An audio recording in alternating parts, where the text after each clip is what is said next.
Hello' everyone, আদৰণি জনাইছোঁ আমাৰ ইউটিউব চেনেললৈ। আজি আমি বংগ বিভাজনৰ যিটো চেপ্টাৰ আছিল তোমালোকৰ, সেইটো চেপ্টাৰৰ আজি আমি পাৰ্ট 7 আলোচনা কৰিবলৈ গৈ আছোঁ। ইয়াৰ আগতে অলৰেডি 6টা পাৰ্ট আমি আপলোড কৰিছোঁ ইউটিউবত।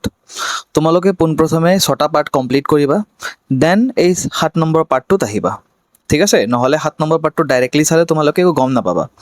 আৰু লগতে ভিডিঅ'বিলাক চাই নোটছ বনাই থাকিবা আৰু লগে লগে ৰিভাইজো কৰি থাকিবা, নহ'লে পাহৰি যাবা বস্তুবিলাক, ঠিক আছে? তো ব'লা আজি আমি পাৰ্ট 7 ষ্টাৰ্ট কৰিবলৈ গৈ আছোঁ, ঠিক আছে?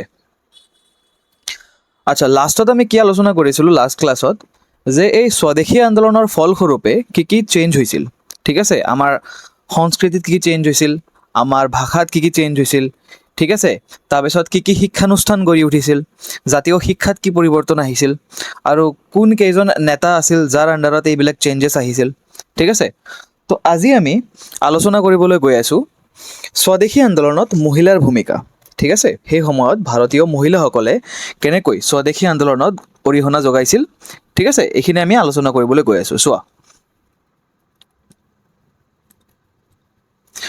সকলো ধৰণৰ সামাজিক বাধা অতিক্ৰম কৰি বংগদেশৰ মধ্যবিত্ত নগৰীয়া নাৰী সমাজে পুৰুষৰ লগত সমানে সমানে স্বদেশী আন্দোলনত অংশগ্ৰহণ কৰিছিল, ঠিক আছে? সেই সময়ত তোমালোকে নিশ্চয় গম পোৱা যে সেই সময়ত কি আছিল, মহিলাসকলক বিভিন্ন ধৰণৰ কাম কাজ কৰিবলৈ অনুমতি দিয়া নাছিল। যেনেকুৱা স্কুলত যোৱা নাছিল, তাৰপিছত বাল বিবাহ হৈছিল, তাৰপিছত আৰু বহুত ধৰণৰ এনেকুৱা সামাজিক বাধাই কি কৰিছিল, মহিলাসকলক আগুৰি ধৰিছিল। সেই বাধাবিলাকৰ উপৰিও মহিলাবিলাকে কি কৰিছিল সেই সময়ত, সেইকাৰণে ইয়াত লিখিছে সামাজিক বাধা অতিক্ৰম কৰি, মানে সেই সময়ত মহিলাসকলৰ এগেইনষ্টত যিবিলাক ৰেষ্ট্ৰিকশ্যন আছিল, যিবিলাক কাম কৰিব দিয়া নাছিল, সেইবিলাক বাধাক অতিক্ৰম কৰি বংগদেশৰ মধ্যবিত্ত নগৰীয়া নাৰী সমাজে কি কৰিছিল, পুৰুষৰ লগত সমানে সমানে স্বদেশী আন্দোলনত অংশগ্ৰহণ কৰিছিল, ঠিক আছে? এই বংগদেশৰ যিবিলাক মধ্যবিত্ত মানে মিডিল ক্লাছ যিবিলাক নগৰীয়া নাৰী আছে, ঠিক আছে, সিহঁতে কি কৰিছিল, এই স্বদেশী আন্দোলনত কি কৰিছিল, অংশগ্ৰহণ কৰিছিল, ঠিক আছে? তাৰপিছত চোৱা, বংগ বিভাজন বিৰোধী আন্দোলনত নাৰীসকলৰ এই অংশগ্ৰহণে ভাৰতীয় স্বাধীনতা আন্দোলনক সুসংগঠিত পৰ্যায়লৈ আগুৱাই নিছিল, ঠিক আছে? আৰু বংগ বিৰোধী আন্দোলনত এই নাৰীসকলে যি অংশগ্ৰহণ কৰিছিল, ঠিক আছে, এই অংশগ্ৰহণ কৰাৰ ফলস্বৰূপে কি হৈছিল, ভাৰতৰ স্বাধীনতা যিখন আন্দোলন আছিল তাক আগুৱাই নিয়াত বহু ধৰণৰ সহায় সহযোগিতা আগবঢ়াইছিল নাৰীসকলে, ঠিক আছে? তাৰপিছত চোৱা, স্বদেশী আন্দোলনৰ অগ্ৰণী নাৰীসকলৰ ভিতৰত এগৰাকী আছিল সৰলা দেৱী চৌধুৰাণী, ঠিক আছে? বহুত ইম্পৰ্টেণ্ট নাম হয়, মনত ৰাখিবা, সৰলা দেৱী চৌধুৰাণী, ঠিক আছে? বিপ্লৱী ভাৱাদৰ্শেৰে স্বদেশী আন্দোলনক আগুৱাই নিবলৈ তেওঁ মহাৰাষ্ট্ৰৰ শিৱাজী উৎসৱৰ অনুসৰণত বীৰষ্টমী ব্ৰত, প্ৰতাপাদিত্য উৎসৱ, উদয়াদিত্য উৎসৱ, ব্যায়াম সমিতি আদি উৎসৱ অনুষ্ঠান বংগদেশৰ বিভিন্ন ঠাইত আয়োজন কৰি যুৱক যুৱতীসকলক লাঠি খেল আৰু কুস্তিৰ প্ৰশিক্ষণ দিয়াইছিল, ঠিক আছে? সৰলা দেৱী চৌধুৰাণীয়ে কি কৰিছিল, মহাৰাষ্ট্ৰত, ঠিক আছে? ইম্পৰ্টেণ্ট, মনত ৰাখিবা, মহাৰাষ্ট্ৰত কি কি কৰিছিল সিহঁতে, সৰলাদেৱে কি কৰিছিল, বিভিন্ন ধৰণৰ উৎসৱ পাতিছিল, অনুষ্ঠান পাতিছিল, পাতি সেই সময়ত কি কৰিছিল, যিবিলাক য়ং যিকেইটা মহিলা আছে সিহঁতক কি কৰিছিল, লাঠি খেল বা কুস্তিৰ প্ৰশিক্ষণ দিয়াইছিল, মানে ট্ৰেইনিং দিয়াইছিল, ঠিক আছে? যাতে ইন ফিউচাৰত কেতিয়াবা যদি স্বদেশী আন্দোলনত যোগদান কৰিব লাগে, সেইটো সিহঁতক কি হ'ব, বহুত ধৰণে সুবিধা প্ৰদান কৰিব, ঠিক আছে? তো বহুত ইম্পৰ্টেণ্ট হয়, মনত ৰাখিবা, ঠিক আছে? এনেকৈ নোটছত বনাই ল'বা, নেতাসকলৰ নাম এটা ছাইডত লিখিবা। সৰলা দেৱী চৌধুৰাণী ক'ত একচুৱেলি কৰিছিল, সিহঁতে নেতৃত্ব কৰিছিল মহাৰাষ্ট্ৰত, নামটো মনত ৰাখিবা, ঠিক আছে? তাৰপিছত চোৱা, ভাৰতী নামৰ পত্ৰিকা এখন সম্পাদনা কৰি বংগদেশৰ যুৱশক্তিক তেওঁ জাতীয় আন্দোলনত জঁপিয়াই পৰিবলৈ প্ৰস্তুত কৰি তুলিছিল। আৰু এটা ইম্পৰ্টেণ্ট, ঠিক আছে, ভাৰতী নামৰ পত্ৰিকাখন কোনে সম্পাদিতা কৰিছিল বা কোনে সম্পাদন কৰিছিল, কি হ'ব, সৰলা দেৱী চৌধুৰাণী। কেতিয়া কৰিছিল এইটো ইম্পৰ্টেণ্ট হয়, 1907, ঠিক আছে? এই পত্ৰিকাখনৰ যোগেদি কি কৰিব বিচাৰিছিল, তেওঁ যুৱশক্তিক আহ্বান জনাইছিল, যিকেইটা য়ং ছোৱালী আছিল সেই সময়ত, সিহঁতক আহ্বান জনাইছিল যে তোমালোকে আহা, এই জাতীয় আন্দোলনত জঁপিয়াই পৰা, ঠিক আছে?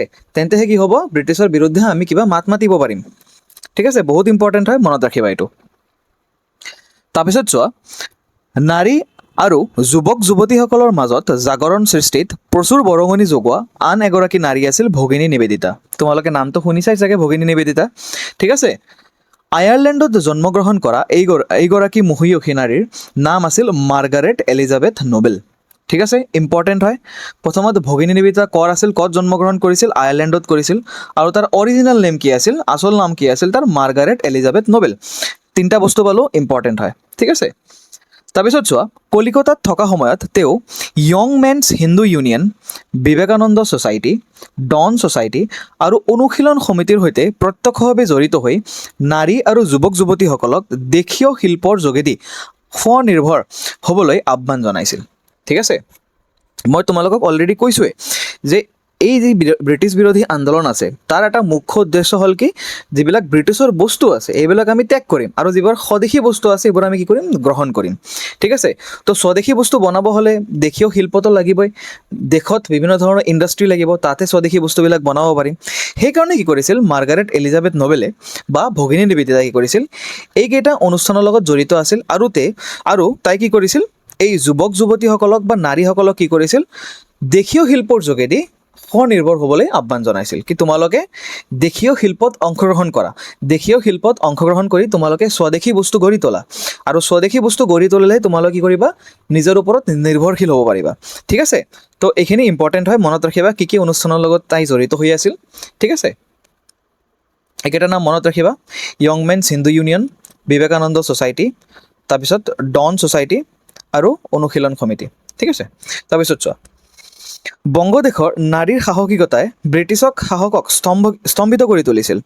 বংগৰ নাৰীৰ সাহসিকতা সম্পৰ্কে লণ্ডনৰ ডেইলী টেলিগ্ৰাফ কাকতত প্ৰকাশ পাইছিল 11 অক্টোবৰ 1907 এনেদৰে: বঙালী নাৰী ইংৰাজৰ কাৰণে সকলোতকৈ দুৰ্দম আৰু বিপদজনক। ঠিক আছে, তো সেই সময়ত নাৰীসকলৰ যি এই স্বদেশী আন্দোলনত অংশগ্ৰহণ কৰিছিল বা সিহঁতে যেনেকৈ পাৰ্টিচিপেট কৰিছিল, তাৰ কাৰণে কি হৈছিল, লণ্ডনত এটা নিউজ পেপাৰ আছিল যাৰ নাম আছিল ডেইলী টেলিগ্ৰাফ বুলি। ঠিক আছে, তাত এনেকৈ হেডলাইন আহিছে নিউজ পেপাৰত যে যিখন বঙালী নাৰী আছে, ঠিক আছে, ইংৰাজৰ কাৰণে সকলোতকৈ দুৰ্দম আৰু বিপদজনক। ঠিক আছে, এনেকৈ লিখা আহিছিল, the most obstinate and the most dangerous antagonist of the English. ঠিক আছে, তো ভাবি চোৱা তোমালোকে সেই সময়ত নাৰীসকলৰ কেনেধৰণে অংশগ্ৰহণ আছিল এই এই স্বাধীনতা আন্দোলনবিলাকত বা এই স্বদেশী আন্দোলনবিলাকত। ঠিক আছে, যাৰ কাৰণে ইংৰাজত সিহঁতৰ দেশত সিহঁতৰ নিউজ পেপাৰ এনেকৈ লিখিছিল। ঠিক আছে, তাৰপিছত চোৱা, স্বদেশী শিল্প উদ্যোগ। তোমালোকে অলৰেডি গম পালা যে আমি স্বদেশী বস্তু কি কৰিব লাগিব, স্বদেশী বস্তু গ্ৰহণ কৰিব লাগিব, আৰু স্বদেশী বস্তু গ্ৰহণ কৰাৰ কাৰণে কি কৰিব লাগিব, স্বদেশী শিল্প উদ্যোগ লাগিব, ইণ্ডাষ্ট্ৰি লাগিব, ডাঙৰ ডাঙৰ ইণ্ডাষ্ট্ৰিবিলাক লাগিব, যাত আমি স্বদেশী বস্তু বনাব পাৰিম। তেতিয়াহে কি হ'ব, স্বদেশী শিল্প উদ্যোগটো ভালকৈ গঢ়ি উঠিব। ঠিক আছে, এতিয়া চোৱা, স্বদেশী আন্দোলনৰ পটভূমিত আত্মশক্তি বিকাশৰ মানসিকতাই বংগদেশত জাতীয় শিল্প কাৰখানা গঢ়ি তোলাৰ অনুকূল পৰিৱেশৰ সৃষ্টি কৰিছিল। ঠিক আছে, তো সেই সময়ত এই বিভিন্ন ধৰণৰ আন্দোলন যে গঢ়ি উঠিছিল, তাৰ কাৰণে কি হৈছিল, জাতীয় শিল্প কাৰখানাও বিভিন্ন ঠাইত গঢ়ি উঠিছিল। ঠিক আছে, স্বদেশী পণ্যৰ চাহিদা বৃদ্ধি হোৱাৰ পৰিপ্ৰেক্ষিতত বিভিন্ন কুটীৰ শিল্প আৰু কেইবাটাও ডাঙৰ শিল্প প্ৰতিষ্ঠান গঢ়ি উঠিছিল। ঠিক আছে, তো সেই সময়ত কি হৈছিল, মই তোমালোকক ক'লোৱে অলৰেডি যে স্বদেশী যিবিলাক বস্তু আছিল সেইবিলাকৰ চাহিদা বাঢ়ি গৈছিল, কাৰণ ভাৰতীয় মানুহে স্বদেশী বস্তু গ্ৰহণ কৰিবলৈ ষ্টাৰ্ট কৰিছিল। ঠিক আছে, সেইকাৰণে কি হৈছিল, বিভিন্ন ঠাইত কুটীৰ শিল্প গঢ়ি উঠিছিল। কুটীৰ শিল্প মানে তোমালোকে গম পোৱাই অলৰেডি, যেনেকুৱা বাচন বৰ্তন হওক, যেনেকুৱা তাঁত শিল্প হওক। ঠিক আছে, তো সেই সৰু সুৰা উদ্যোগবোৰ গঢ়ি উঠিছিল আৰু কেইবাটাও ডাঙৰ শিল্প উদ্যোগো গঢ়ি উঠিছিল, ডাঙৰ ইণ্ডাষ্ট্ৰিও গঢ়ি উঠিছিল। ঠিক আছে, উদাহৰণস্বৰূপে চোৱা কি কি হৈছিল, সূতা কটা কল, ক্ষুদ্ৰ আৰু মজলীয়া তাঁত শিল্প উদ্যোগ, সৰিয়হৰ তেল, চাবোন, চেনি, জুইশলা, বিস্কুট আদিৰ কাৰখানা গঢ়ি উঠিছিল। তো বিভিন্ন ঠাইত কি হৈছিল, এই বস্তুবিলাকৰ কাৰখানা গঢ়ি উঠিছিল। ঠিক আছে, আৰু এই কাৰখানাবিলাক কি আছিল, সম্পূৰ্ণৰূপে স্বদেশী আছিল। ঠিক আছে, তাৰপিছত চোৱা, ইয়াৰ লগতে গঢ়ি উঠিছিল জাতীয় বেংক আৰু স্বদেশী বীমা কোম্পানী। ঠিক আছে, তাৰ লগে লগে আমি ব্ৰিটিছৰ বেংকবিলাকো ত্যাগ কৰিম, সেইকাৰণে জাতীয় বেংক গঢ়ি উঠিছিল। ঠিক আছে, আৰু স্বদেশী বীমা কোম্পানী মানে ইঞ্চুৰেঞ্চ কোম্পানী, তোমালোকক মা দেউতাকক চোৱা চাগে, সিহঁতে ইঞ্চুৰেঞ্চ কৰে, ইঞ্চুৰেঞ্চৰ কাৰণে কি কৰে, পইচা পে'মেণ্ট কৰে। ঠিক আছে, তো এই ইঞ্চুৰেঞ্চ কোম্পানীবিলাক স্বদেশীভাৱে গঢ়ি উঠিছিল। ঠিক আছে, বিদেশী বেংক আৰু বিদেশী বীমা কোম্পানী আমি সম্পূৰ্ণৰূপে ত্যাগ কৰিম। ঠিক আছে, তাৰপিছত চোৱা, ৰবীন্দ্ৰনাথ ঠাকুৰে প্ৰতিষ্ঠা কৰা স্বদেশী ভাণ্ডাৰ 1897 স্বদেশী আন্দোলনৰ ফলস্বৰূপে এটা জাকত জিলিকা বস্ত্ৰ প্ৰতিষ্ঠানত পৰিণত হৈছিল। বহুত ইম্পৰ্টেণ্ট হয়, ঠিক আছে। স্বদেশী ভাণ্ডাৰ কোনে প্ৰতিষ্ঠা কৰিছিল? প্ৰথম কথা ৰবীন্দ্ৰনাথ ঠাকুৰে কৰিছিল। কেতিয়া কৰিছিল? 1897 কৰিছিল। আৰু এইটো একচুৱেলি কি আছিল? এটা বস্ত্ৰ প্ৰতিষ্ঠান আছিল, ঠিক আছে, কাপোৰৰ উদ্যোগ আছিল এইখন, ঠিক আছে। আৰু এইটো সম্পূৰ্ণভাৱে স্বদেশী আছিল। বহুত ইম্পৰ্টেণ্ট হয়, মনত ৰাখিবা। তাৰপিছত চোৱা, স্বদেশী আন্দোলনৰ ভৰপক সময়ত যোগেশ চন্দ্ৰ চৌধুৰী আৰু কৃষ্ণ বিহাৰী সেনৰ প্ৰতিষ্ঠাত কলিকতাৰ বৌ বজাৰত ইণ্ডিয়ান ষ্ট'ৰ্ছ নামৰ 1905 দিছিল নামৰ প্ৰতিষ্ঠানটো গঢ়ি উঠিছিল, ঠিক আছে। আৰু এটা ইম্পৰ্টেণ্ট প্ৰতিষ্ঠান, নাম কি? Indian stores. ইণ্ডিয়ান ষ্ট'ৰ্ছ মানে তোমালোকে যেতিয়া বজাৰত যোৱা তেতিয়া লিখাই থাকে ষ্ট'ৰ বুলি, অমুক ষ্ট'ৰ, তমুক ষ্ট'ৰ, ঠিক আছে। তো এইটো নাম দিছিল ইণ্ডিয়ান ষ্ট'ৰ। মানে কি হ'ব? তাত সকলো ধৰণৰ সামগ্ৰী, যিখন স্বদেশী সামগ্ৰী আছে সেইবিলাক বিক্ৰী কৰা হ'ব, ঠিক আছে। কোনে কোনে গঢ়ি তুলিছিল এইটো? যোগেশ চন্দ্ৰ চৌধুৰী আৰু কৃষ্ণ বিহাৰী সেন। মনত ৰাখিবা, কেতিয়া? 1905, ঠিক আছে। তাৰপিছত চোৱা, সকলো ধৰণৰ স্বদেশী সামগ্ৰী ইয়াত বিক্ৰী কৰা হৈছিল, সেইখিনি গম পালোঁ আমি। তাৰপিছত ঠাকুৰ পৰিয়ালৰ কন্যা সৰলা দেৱী কৰ্ণৱালিছ ষ্ট্ৰীটত লক্ষী ভাণ্ডাৰ 1903 প্ৰতিষ্ঠা কৰিছিল। বহুত ইম্পৰ্টেণ্ট, সৰলা দেৱী আগতে আমি পঢ়িছোঁ অলৰেডি। তো সৰলা দেৱীয়ে কি কৰিছিল? কৰ্ণৱালিছ ষ্ট্ৰীট এটা ৰাস্তাৰ নাম আছিল একচুৱেলি, কৰ্ণৱালিছ বুলি, আজিকালি এইটো নাম আছিল বিধান সৰণি, ঠিক আছে। এই ৰাস্তাটোত কি কৰিছিল? লক্ষী ভাণ্ডাৰ প্ৰতিষ্ঠা কৰিছিল। কেতিয়া কৰিছিল? 1905, ঠিক আছে। এতিয়া চোৱা, তোমালোকে 3টা অলৰেডি শিল্প উদ্যোগ পালা।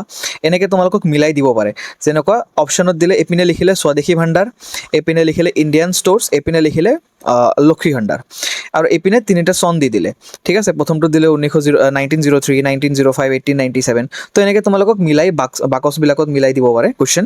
তো তোমালোকে চনবিলাক আৰু নামবিলাক ভালকৈ মনত ৰাখিবা, আৰু কোনে প্ৰতিষ্ঠা কৰিছিল এইটোও মনত ৰাখিবা, ঠিক আছে।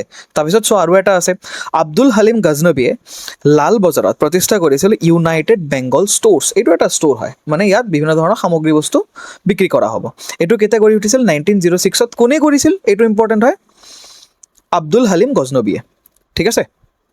মনত ৰাখিবা, ইয়াত বিভিন্ন ধৰণৰ জাতীয় উদ্যোগবিলাকৰ নাম দিয়া আছে, কোনে প্ৰতিষ্ঠা কৰিছিল, কেতিয়া প্ৰতিষ্ঠা কৰিছিল, বহুত ইম্পৰ্টেণ্ট হয়, ঠিক আছে। তাৰপিছত চোৱা, বংগবাসীৰ মনত আত্মশক্তি আৰু আত্মনিৰ্ভৰশীলতাৰ বাতাবৰণ গঢ়ি তোলাৰ অৰ্থে জগদীশ চন্দ্ৰ বসু, প্ৰফুল্ল চন্দ্ৰ ৰায়, নীলৰতন চৰকাৰ আদিয়ে অসাধাৰণ ব্যক্তিয়ে বংগদেশত বৃহৎ উদ্যোগ গঢ়ি তোলাৰ চিন্তা কৰিছিল। আগত যিবিলাক পালোঁ আমি, এখন কুটিৰ শিল্প আছিল, সৰু সৰু উদ্যোগ আছিল, যেনেকুৱা বস্ত্ৰ প্ৰতিষ্ঠান আছিল, সৰু সৰু উদ্যোগ আছিল। কিন্তু এই মানুহবিলাক কি কৰিছিল? ডাঙৰ ডাঙৰ উদ্যোগবিলাক গঢ়ি তোলাৰ কথা চিন্তা কৰিছিল। আমি ডাঙৰ প্ৰতিষ্ঠানবিলাক গঢ়ি তুলিব লাগিব, ঠিক আছে। সেই অনুসৰি কি কৰিছিল? চোৱা, নীলৰতন চৰকাৰৰ উদ্যোগত বংগলক্ষী কটন মিল 1 আগষ্ট 1906 আৰু আচাৰ্য প্ৰফুল্ল ৰায়ে বেংগল কেমিকেলছ নামৰ উদ্যোগ প্ৰতিষ্ঠানটো মুকলি 25 জুলাই 1906 কৰিছিল। বহুত ইম্পৰ্টেণ্ট, মষ্ট ইম্পৰ্টেণ্ট, ঠিক আছে। 2টা ষ্টাৰ লগাই লোৱা ইয়াত, ঠিক আছে। প্ৰথম কুৱেশ্যন, বংগলক্ষী কটন মিল, এইটো মিল আছিল, ডাঙৰ মিল আছিল এইটো, ঠিক আছে। কেতিয়া আৰু কোনে প্ৰতিষ্ঠা কৰিছিল? নীলৰতন চৰকাৰে 1 আগষ্ট 1906, ঠিক আছে। আৰু মষ্ট ইম্পৰ্টেণ্ট, ইয়াত 3টা ষ্টাৰ লগাই লোৱা, ঠিক আছে। বেংগল কেমিকেলছ কোনে প্ৰতিষ্ঠা কৰিছিল? আচাৰ্য প্ৰফুল্ল ৰয়। কেতিয়া কৰিছিল? 25 জুলাই 1906, ঠিক আছে। তাৰপিছত চোৱা, আৰু আছে, জামছেদজী টাটাই বিখ্যাত লৌহ শিল্প কাৰখানা 1907 গঢ়ি তুলিছিল।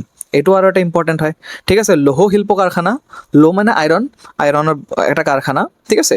কোনে কেতিয়া গঢ়ি তুলিছিল? জামছেদজী টাটাই, আৰু 1907, ঠিক আছে। তাৰপিছত চোৱা, বৰ্জনৰ ফলত বিদেশী আমদানিকৃত পণ্যৰ পৰিমাণ ভাৰতবৰ্ষত উল্লেখনীয়ভাৱে হ্ৰাস পাইছিল। মানে কি কৈছে চোৱা, আগত কি হৈছিল? এই বংগ বিভাজনৰ আগত আমাৰ যিবিলাক ভাৰতত কুটিৰ শিল্প আছিল, ঠিক আছে, এইবিলাক কুটিৰ শিল্প ধৰি লোৱা এটা বস্তুৰ দাম আছিল 50 টকা, ঠিক আছে, মই এক্সাম্পল দিলোঁ। ব্ৰিটিছে কি কৰিছিল? সেই বস্তুটো ব্ৰিটিছৰ পৰা আমদানি কৰিছিল আৰু ভাৰতত বিক্ৰী কৰিছিল 30 টকাত। তো ভাৰতীয় মানুহে কি কৰিছিল? 30 টকাৰ বস্তু কিনিছিল, কাৰণ একে বস্তু হয়। ভাৰতৰ কুটিৰ শিল্প বনোৱা বস্তুৰ দাম হ'ল 50 টকা, বিদেশৰ পৰা অহা বস্তুৰ দাম হ'ল 30 টকা। আৰু এইবিলাক কি হয়? বহুত সস্তা হয়, মানে 30 টকাত মানুহে কিনিব। আৰু বিদেশৰ বস্তুবিলাক বহুত কম দামত বিক্ৰী কৰিছিল, কিয়? কাৰণ সেই টাইমত কি হৈছিল? বিদেশত ইণ্ডাষ্ট্ৰিয়েল ৰিভলিউশ্যন হৈছিল। মানে সেই সময়ত ব্ৰিটিছত বিভিন্ন ধৰণৰ ডাঙৰ ডাঙৰ কাৰখানাৰ ডাঙৰ ডাঙৰ মেচিন বহাইছিল। আৰু মেচিন বহাৰ কাৰণে কি কৰিছিল? যি বস্তুবিলাক মানুহে ভাৰত ভাৰতৰ মানে হাতেৰে বনাইছিল সেই বস্তুবিলাক মেচিনত বহুত কম সময়ত আৰু কম মূল্যত ওলাই আহিছিল সেইকাৰণে সিহঁতে ইণ্ডিয়াত আহি সেই বস্তুটো 30 টকাত বিক্ৰী কৰিছিল তো সেইকাৰণে কি হৈছিল আমাৰ কুটিৰ শিল্পবিলাক লছত চলিছিল ঠিক আছে কিন্তু যেতিয়াই স্বদেশী আন্দোলন আৰম্ভ হ'ল তাৰপিছত আমি এই ব্ৰিটিছৰ 30 টকীয়া বস্তুটো আমি ত্যাগ কৰিলোঁ আৰু ভাৰতৰ 50 টকীয়া বস্তুটো গ্ৰহণ কৰিব ষ্টাৰ্ট কৰিলোঁ ঠিক আছে এজ এ প্ৰটেষ্ট যে আমি ব্ৰিটিছৰ এগেইনষ্টত প্ৰটেষ্ট কৰিম আৰু সিহঁতৰ বস্তু ত্যাগ কৰিম সেইকাৰণে কি হ'ল চোৱা বিদেশী আমদানিকৃত পণ্যৰ পৰিমাণ ভাৰতবৰ্ষত হ্ৰাস পাইছিল মানে ব্ৰিটিছৰ পৰা যিবিলাক বস্তু আহিব কম দামী বস্তুকেইটা আহিব সেই বস্তুকেইটাৰ পৰিমাণ হ্ৰাস পাইছিল ঠিক আছে আৰু বিদেশী আৰু স্বদেশী বস্তুৰ কি হৈছিল বস্তুবিলাকৰ বৃদ্ধি পাইছিল আৰু বিভিন্ন সময়ত সেই সময়ত কি হৈছিল বিভিন্ন ধৰণৰ ডাঙৰ ডাঙৰ উদ্যোগ সৰু সৰু কুটিৰ শিল্প এইবিলাক বৃদ্ধি পাইছিল তাৰপিছত চোৱা বংগদেশৰ ৰাজনৈতিক আন্দোলনক কেন্দ্ৰ কৰি ভাৰতবৰ্ষৰ বিভিন্ন প্ৰদেশত আধুনিক শিল্প উদ্যোগৰ বুনিয়াদ গঢ়ি উঠিছিল ঠিক আছে আৰু কিছুমান আধুনিক শিল্প উদ্যোগ আছে কি আছে চোৱা 1905 খ্ৰীষ্টাব্দৰ 17 ডিচেম্বৰ তাৰিখে R.C. দত্তৰ পৌৰ সাহিত্যত বাৰাণসীত অনুষ্ঠিত প্ৰথম ভাৰতীয় উদ্যোগ সন্মিলন স্বদেশী উদ্যোগসকলৰ প্ৰচুৰ সম্ভাৱনীয়তা সম্পৰ্কে দেশবাসীক সজাগ কৰি তুলিছিল ঠিক আছে এতিয়া চোৱা অকল উদ্যোগ গঢ়িলে নহ'ব এই উদ্যোগবিলাকৰ কি পটেনচিয়েল আছে কি টেলেণ্ট আছে কি বস্তু বনাব পাৰিব ভাৰতীয় মানুহে সেই বস্তুবিলাকক পুৰা ভাৰতত কি কৰিব লাগিব বিয়পি পৰিব লাগিব কথাবিলাক আৰু সেইকাৰণে কি কৰিছিল R.C. দত্তই কি কৰিছিল এটা সন্মিলন অনুষ্ঠান কৰিছিল ঠিক আছে যাৰ নাম আছিল ভাৰতীয় উদ্যোগ সন্মিলন মিটিং টাইপ ধৰি লোৱা তাত কি কৰিছিল বিভিন্ন ধৰণৰ মানুহ যোগদান কৰিছিল আহিছিল তাত মিটিংটোত বহিছিল আৰু কৈছিল যে ভাৰতীয় উদ্যোগে কিমান ধৰণৰ কি বস্তু বনাব পাৰে আৰু এই বস্তুবিলাক আপুনি ব্যৱহাৰ কৰা ষ্টাৰ্ট কৰক তেতিয়া হয় কি হ'ব আমাৰ স্বদেশী যিখন শিল্প উদ্যোগ আছে সেইখন আগবাঢ়িব ঠিক আছে এই সন্মিলনৰ যোগেদি বহুতো দেশীয় শিল্পৰ পুনৰুজ্জীৱন সম্ভৱ হৈ উঠিছিল কিছুমান শিল্প উদ্যোগ মই আগতে জনালোঁ তোমালোকক যে ব্ৰিটিছৰ সময়ত কি হৈছিল বিভিন্ন ধৰণৰ শিল্প উদ্যোগ নষ্ট হৈ গৈছিল সিহঁতৰ আমদানি সিহঁতৰ বিক্ৰী পৰিমাণ কমি আহিছিল কাৰণ ব্ৰিটিছৰ বস্তুবিলাক বিক্ৰী কৰিব ষ্টাৰ্ট কৰিছিল ব্ৰিটিছে তো সেই সন্মিলনৰ যোগেদি বিভিন্ন ধৰণৰ শিল্প উদ্যোগ যিবিলাক নষ্ট হৈ গৈছিল বা সিহঁতৰ কাম বন নাছিল সেই সময়ত কৰিব পৰা সিহঁতক কি কৰিছিল পুনৰুজ্জীৱন কৰিছিল ঠিক আছে আকৌ সিহঁতক প্ৰতিষ্ঠা কৰিছিল আৰু স্বদেশী বস্তু গঢ়ি তোলাত সহায় সহযোগিতা কৰিছিল ঠিক আছে এক কথাত ভাৰতৰ ব্যৱসায় আৰু শিল্পৰ ক্ষেত্ৰত স্বদেশী আন্দোলনে এটা নতুন যুগৰ সূচনা কৰিছিল ঠিক আছে এক কথাত ক'বলৈ গ'লে এই স্বদেশী আন্দোলন যি হৈছিল তাৰ কাৰণত কি হৈছিল আমাৰ যিখন ভাৰতৰ স্বদেশী শিল্প উদ্যোগ আছে এইটো এটা নতুন যুগৰ সূচনা হৈছিল ঠিক আছে ইয়াত এটা ডাঙৰ কুৱেশ্যন আহিব পাৰে চোৱা স্বদেশী আন্দোলনৰ কাৰণে ভাৰতৰ শিল্প উদ্যোগত এটা পুনৰ নতুন যুগৰ সূচনা হৈছিল ব্যাখ্যা কৰা কিহৰ কাৰণে হৈছিল তো তোমালোকক গোটেইখিনি মই যিখিনি পঢ়ালোঁ গোটেইখিনি লিখিব লাগিব ঠিক আছে যে এনেকুৱা হৈছিল আমি স্বদেশী বস্তু ব্যৱহাৰ কৰিব লাগিব সেইকাৰণে বিভিন্ন ধৰণৰ উদ্যোগ গঢ়ি উঠিছিল ঠিক আছে তাৰপিছত ব্ৰিটিছৰ সামগ্ৰী আমাক কেনেধৰণে আমাৰ কুটিৰ শিল্পবোৰ নষ্ট কৰিছিল সেইটো লিখিব লাগিব তাৰপিছত কি হৈছিল এই ব্ৰিটিছৰ বস্তুবিলাক আমি ত্যাগ কৰিবলৈ ষ্টাৰ্ট কৰোঁ আৰু সেইকাৰণে কি হয় আমাৰ নতুন যিবিলাক ভাৰতীয় স্বদেশী উদ্যোগ আছে সেইবিলাক গঢ় লৈ উঠে ঠিক আছে তাৰপিছত চোৱা মুছলিম লীগৰ প্ৰতিষ্ঠা ব্ৰিটিছ শাসকে ভাৰতবৰ্ষৰ একত্ৰিত বিশাল ভাৰতীয় জাতি গঠন হোৱাটো বিচৰা নাছিল ঠিক আছে ব্ৰিটিছে তেতিয়া দেখিছিল যে এই স্বদেশী আন্দোলনত বিভিন্ন ধৰণৰ জাতিয়ে বিভিন্ন ধৰণৰ ধৰ্মৰ মানুহে একেলগে কি কৰিছিল অংশগ্ৰহণ কৰিছিল তো এটা একত্ৰিত ভাৰতীয় জাতি বুলি ক'ব পাৰি সেই সময়ত ঠিক আছে তো ব্ৰিটিছে বিচাৰিছিল কি কেনেকৈ এই মানুহবিলাকক একত্ৰিত যিবিলাক মানুহ একত্ৰিত হৈ ব্ৰিটিছৰ এগেইনষ্টত স্বদেশী আন্দোলনত অংশগ্ৰহণ কৰিছিল সেইবিলাকক বেলেগ বেলেগ কৰিব পাৰি ছেপাৰেট কৰিব পাৰি সেইকাৰণে কি কৰিছিল চোৱা সাম্ৰাজ্যবাদ অক্ষুণ্ণ ৰখাৰ স্বাৰ্থত ইংৰাজ শাসকে ধৰ্ম জাতি ভাষা অঞ্চল আদিৰ ভিত্তিত ভাৰতবাসীৰ মাজত বিভেদ অনাৰ প্ৰয়াস কৰিছিল তেতিয়া ব্ৰিটিছে চালে যে সিহঁতে একত্ৰিত হ'লে সিহঁতক কোনো ৰখাব নোৱাৰে তো সেইকাৰণে কি কৰিছিল কাৰণ ব্ৰিটিছক চোৱা ব্ৰিটিছে কি কৰিব লাগিব ব্ৰিটিছে সিহঁতৰ যিটো সাম্ৰাজ্যবাদ আছে সাম্ৰাজ্যবাদ মানে যেনেকুৱা ভাৰতত আহি সিহঁতে এটা বিশাল সাম্ৰাজ্য প্ৰতিষ্ঠা কৰিছিল তো সেইটোতো বজাই ৰাখিব লাগিব সেইকাৰণে কি কৰিছিল ধৰ্ম নিৰ্বিশেষে কি কৰিছিল ভাগ কৰিছিল যে তোমালোকে হিন্দু তোমালোকে মুছলিম বিভিন্ন ধৰণৰ জাতি হিচাপে ভাগ কৰিছিল তোমালোকে উচ্চ জাতি তোমালোকে নিম্ন জাতি ভাষা তোমালোকৰ ভাষা বহুত ভাল বহুত সিহঁতৰ ভাষা বহুত বেয়া ঠিক আছে এনেধৰণে কি কৰিছিল বিভেদনৰ চেষ্টা কৰিছিল বংগ বিভাজনো আছিল ভাৰতীয় জাতীয়তাবাদক নিশকতীয়া কৰাৰ লগতে সাম্প্ৰদায়িক ভেদাভেদ সৃষ্টি কৰা এপাত চোকা অস্ত্ৰ আৰু তোমালোকে অলৰেডি জানা যে বংগ যিখন বিভাজন কৰিছিল সেইটোৰ মূল কাৰণো এয়াই আছিল কি ধৰ্ম হিচাপে কেনেকৈ দুটা ভাগত ভাগ কৰিব পাৰি যাতে জাতীয়তাবাদী নেতাসকলে কি হয় দুয়োটা ক্ষেত্ৰতে কি হয় সংখ্যালঘুত পৰিণত হয় ঠিক আছে অলৰেডি তোমালোকে জানা এইটো তাৰপিছত চোৱা কাৰ্জনে বংগ বিভাজনৰ সপক্ষে জনমত গঢ়ি তোলাৰ উদ্দেশ্যে 1904 খ্ৰীষ্টাব্দৰ ফেব্ৰুৱাৰী মাহত পূৰ্ব বংগ ভ্ৰমণৰ দীঘলীয়া কাৰ্যসূচী হাতত লৈছিল। তেতিয়া লৰ্ড কাৰ্জনে চালে যে আমি কি কৰিব লাগিব, আমি এই মানুহবিলাকক ধৰ্ম হিচাপে ভাগ কৰিব লাগিব, যাতে আমি কি পাওঁ, এই বংগ বিভাজনৰ ছাপৰ্টত কিছু মানুহক পাওঁ। ঠিক আছে, সেইকাৰণে কি কৰিছিল চোৱা, 1904 খ্ৰীষ্টাব্দৰ ফেব্ৰুৱাৰী মাহত সি পূৰ্ব বংগ ভ্ৰমণৰ কাৰ্যসূচী হাতত লৈছিল, যে ইষ্ট বেংগল যিখন পূৰ্ব বংগল আছিল, য'ত মুছলমান মানুহ বেছি আছিল, তাত কি কৰিছিল, সি ভ্ৰমণ কৰাৰ কাৰ্যসূচী হাতত লৈছিল। সি পশ্চিমবংগত যোৱা নাছিল, কাৰণ পশ্চিমবংগত কি আছিল, হিন্দু মানুহ বেছি আছিল। ঠিক আছে, পূৰ্ব বংগত যোৱা আছিল, কাৰণ ইয়াৰ টাৰ্গেটে আছিল কি মুছলিম মানুহবিলাকক এই স্বদেশী আন্দোলনৰ পৰা কেনেকৈ দূৰত ৰাখিব পাৰি। ঠিক আছে, তাৰপিছত চোৱা, ঢাকা, মৈমনসিং, চট্টগ্ৰাম আদি ঠাইত আয়োজিত জনসভাত তেওঁ বংগ ভংগৰ সপক্ষে প্ৰচাৰ চলাইছিল। ঠিক আছে, আৰু এই ঠাইবিলাকত, বৰ্তমান এই ঠাইবিলাক বাংলাদেশৰ অন্তৰ্গত, এই ঠাইবিলাকত তেওঁলোকে গৈ কি কৰিছিল, লৰ্ড কাৰ্জনে গৈ বিভিন্ন ধৰণে প্ৰচাৰ চলাইছিল কি এই বংগ বিভাজনে কেনেকৈ মুছলমান মানুহসকলক বিভিন্ন ধৰণে সহায় সহযোগিতা কৰিব। ঠিক আছে, সিহঁতৰ কি লাভ হ'ব, এই বিষয়ে কি কৰিছিল, প্ৰচাৰ চলাইছিল। মুছলমান জনগণক বংগ ভংগৰ যোগেদি প্ৰচুৰ লাভৱান হ'ব বুলি বুজাইছিল, আৰু বংগ যদি বিভাজন হয় মুছলমান মানুহৰ বহুত ধৰণৰ লাভ হ'ব, সেইটো বুজাইছিল সিহঁতক। ঠিক আছে, তাৰ মনত কিন্তু এটাই লক্ষ্য আছিল, কেনেকৈ মুছলমান মানুহবিলাকক স্বদেশী আন্দোলনৰ পৰা দূৰত ৰাখিব পাৰি। 18 ফেব্ৰুৱাৰী তাৰিখে 1904 ঢাকাত অনুষ্ঠিত বিশাল জনসভাত পূৰ্ব বংগৰ ইছলাম ধৰ্মীয় জনগণক হিন্দুসকলৰ বিৰুদ্ধে মাৰবান্ধি থিয় হ'বলৈ আহ্বান জনাইছিল। মই ক'লোঁ অলৰেডি তোমালোকক যে সি নিজৰ প্ৰচাৰত চলাইছিল, তোমালোকে হিন্দুসকলৰ পৰা আঁতৰত থকা।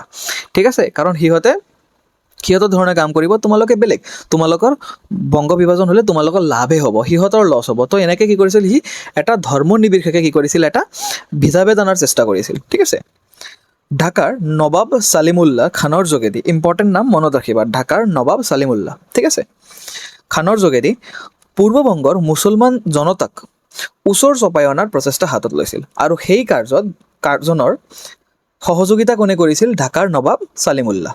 ঠিক আছে, এই উদ্দেশ্য আগত ৰাখি তেওঁ নবাবগৰাকীক 14 লাখ টকা অতি নগণ্য সুতৰ বিনিময়ত ধাৰলৈ দিছিল। চোৱা, ঠিক আছে, তো সিহঁতে এটা প্লেনিঙে কৰিছিল, ঢাকাৰ নবাব ছলিমুল্লাৰ লগত কাৰ্জনে প্লেনিঙে কৰিছিল কি তুমি মুছলমান মানুহ, যিবিলাক পূৰ্ববংগৰ মুছলমান মানুহ আছে, সেইবিলাকৰ ব্ৰিটিছৰ অনুৰাগী হ'বলৈ দিয়া, মই তোমাক 14 লাখ টকা দিম ধাৰত, আৰু বহুত কম ইণ্টাৰেষ্ট ল'ম তোমাৰ পৰা। ঠিক আছে, তো এনেকৈ কি কৰিছিল, এই দুটাই প্লেনিং কৰি মুছলমান মানুহক স্বদেশী আন্দোলনৰ পৰা দূৰত ৰাখিছিল। ইছলাম ধৰ্মীয় ভূস্বামীসকলকো বিভিন্ন সা সুবিধা দিয়াৰ প্ৰতিশ্ৰুতি প্ৰদান কৰিছিল, আৰু সেই সময়ত যিবিলাক পূৰ্ব বংগত মুছলমান নেতাসকল আছে, ঠিক আছে, সিহঁতক কি কৈছিল, বহুত ধৰণৰ সা সুবিধা দিছিল ব্ৰিটিছে, আৰু কৈছিল যে সেই ঠাইৰ যিমান মুছলমান মানুহ আছে ব্ৰিটিছৰ অনুৰাগী হ'বলৈ কোৱা। ঠিক আছে, এনেকুৱা নহয় যে পূৰ্ববংগ আৰু পশ্চিমবংগত মুছলমান নেতা নাছিল, পশ্চিমবংগতো মুছলমান নেতা আছিল, কিন্তু সি কি কৰিছিল, পশ্চিমবংগৰ যিবিলাক মুছলমান নেতা আছিল সিহঁতে স্বদেশী আন্দোলনত অংশগ্ৰহণ কৰিছিল। জাষ্ট অলপ আগতে পালোঁ, ঠিক আছে, আব্দুল হালিম গজনবী এটা জাতীয় শিক্ষা অনুষ্ঠান গঢ়ি তুলিছিল। তো কিছুমান নেতা আছিল পূৰ্ববংগত ব্ৰিটিছৰ অনুৰাগী, কিছুমান আছিল পশ্চিমবংগত ব্ৰিটিছৰ বিৰুদ্ধে। ঠিক আছে, ভালে সংখ্যক মুছলমান নেতাই চৰকাৰৰ বংগ ভংগ পৰিকল্পনাক আদৰণি জনাইছিল, আৰু পূৰ্ববংগৰ যিকেইটা মুছলমান নেতা আছে সেইকেইটা কি কৰিছিল, ব্ৰিটিছৰ এই বংগভংগ পৰিকল্পনাক আদৰণি জনাইছিল আৰু ছাপোৰ্ট কৰিছিল। কাৰ্জনৰ নীতিত বিশ্বাস ৰখা পূৰ্ববংগৰ একাংশ নেতাই প্ৰস্তাৱিত পূৰ্ব বংগ আৰু অসম নামৰ প্ৰদেশখনৰ যোগেদি মুছলমান ৰাইজৰ সকলো আশা পূৰ্ণ হ'ব বুলি ভাবিছিল। ঠিক আছে, আৰু তেওঁলোকে ভাবিছিল যে পূৰ্ববংগ আৰু অসম নামৰ প্ৰদেশখন যেতিয়া গঢ়ি তোলা হ'ব, তেতিয়া মুছলমানসকলৰ যিমান আশা আছে, ঠিক আছে, এই আশাবিলাক পূৰ্ণ হ'ব বুলি ভাবিছিল। তেওঁলোকৰ মনত আত্মপ্ৰচেষ্টা লাভৰ বাসনা জাগ্ৰত হৈছিল, আৰু তেওঁলোকৰ মাজত ব্ৰিটিছে লোভ প্ৰদান কৰিছিল, বাসনা আহিছিল কি তেওঁলোকৰ এটা নিজৰ আত্মপ্ৰতিষ্ঠা হ'ব, তেওঁলোকৰ জাতিটোৰ এটা প্ৰতিষ্ঠা হ'ব। ঠিক আছে, চৰকাৰে এইদৰে তেওঁলোকৰ মাজত বিভেদকামী ৰাজনৈতিক চেতনা গঢ়ি তুলিছিল। ঠিক আছে, আৰু এনেধৰণে কি ষ্টাৰ্ট হৈছিল, এটা নতুন লীগৰ ষ্টাৰ্ট হৈছিল, এটা নতুন চিন্তাধাৰা ষ্টাৰ্ট হৈছিল যে মুছলমানসকলৰ কাৰণে বেলেগ ঠাই লাগিব, আৰু আল্টিমেটলি এইটোৱে লাষ্টত গৈ পাকিস্তানত পৰিণত হৈছিল। ঠিক আছে, আমি নেক্সট শ্লাইডত ডিছকাছ কৰিম, যেতিয়া নেক্সট পাৰ্টটো আহিব তেতিয়া আমি এই বিষয়ে আলোচনা কৰিম। ঠিক আছে, তো এয়া আছিল আজিৰ পাৰ্ট 7। তোমালোকে যিকেইটা মই কথা ক'লোঁ সেইকেইটা কথা নোটছ কৰি ৰাখিবা, নোটত লিখি ৰাখিবা, যিকেইটা জাতীয় শিল্প উদ্যোগ আছিল, ঠিক আছে, আৰু মুছলিম লীগত যেতিয়া প্ৰচেষ্টা হৈছিল তাৰ উল্লেখযোগ্য নেতা কোন আছিল, নৱাব ছালিমুল্লাহ আছিল। আৰু নেক্সট ক্লাছতো আমি কিছুমান নেতাৰ নাম পাম, তো সেইখিনিও তোমালোকে কি কৰিবা, নোটছত লিখি ৰাখিবা। তো আজিৰ কাৰণে এইখিনিয়ে। থেংক ইউ ভেৰি মাছ। লগ পাম নেক্সট এটা ভিডিঅ'ত।